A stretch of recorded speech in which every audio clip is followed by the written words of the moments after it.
Hello and welcome to Utkarsh Minds Python for Data Science. Today we will see how we can analyze the relationship between two scale variables. So since we are working with Python, as usual I will start my Colab and create a new notebook.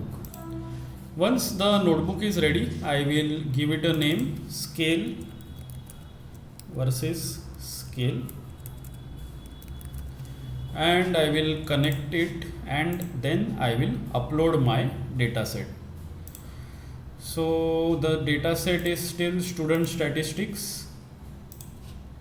Then I will import pandas, import numpy, import matplotlib. Further I will read my data. So pandas dot read underscore csv. Here I will give the name student statistics dot csv and separator is semicolon. Then finally I can visualize the first few rows. The data set is not imported.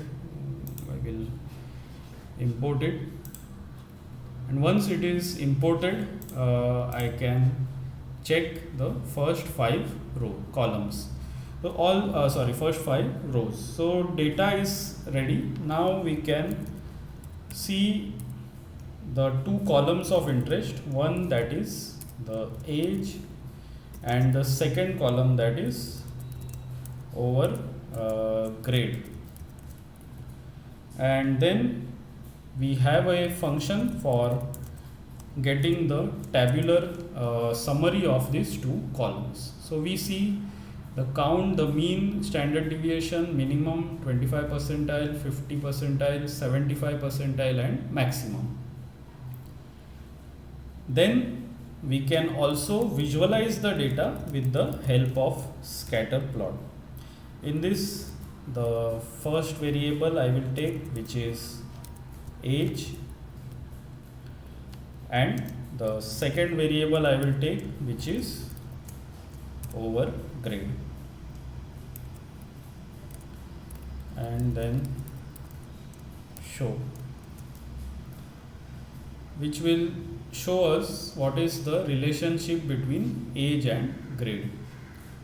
It does not look like there is a relationship, but still it is useful to apply the data and apply the statistical test and get the result.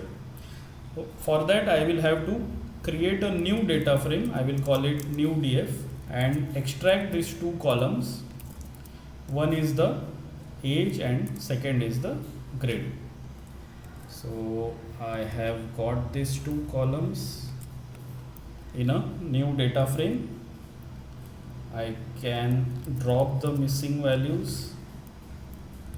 Further, I will apply the Pearson test, Pearson R, and then Pearson R I will apply on the 2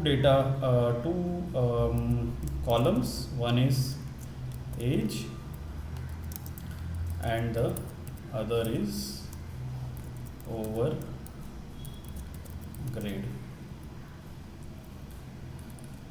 So we have got the statistics and the p-value. The p-value is 0.71 and the statistic is negative. That means there is no significant relationship between age and grades. The statistic being negative tells us that as age increases, the grades decrease, because I had mentioned that there can be even a negative relation between the 2 variables. The Pearson statistic is usually between -1 and 1. It is between -1 and 1. Negative means negative relationship, positive means a positive relationship. Since our test does not have any significant relation, there is no use of calculating an effect size, but the effect size is just for theoretical purposes, it is the absolute value of this test statistic, and then with the help of an if else we can understand what is the interpretation. So if it is less than 0.1, we interpret it as a negligible relation. Else if when it goes to be less than 0.2, then we can print it as a weak relation, and so on. I am continuing. Let us have another if else, else if, and finally we have the else. So 0.4 gives us a moderate relationship, 0.6 gives us a relatively strong, 0.8 gives us a strong, and anything above that is very strong. Okay, so with that you can print this relationship and we get it a negligible relationship. So how do we interpret the age does not have a significant, or we can say statistically significant impact on grades. Here the rho is negative 0.06 and the p value is 0.71. And that's it for interpretation and implementation of the test and analysis on data. Thank you for watching and keep watching the next videos. Bye.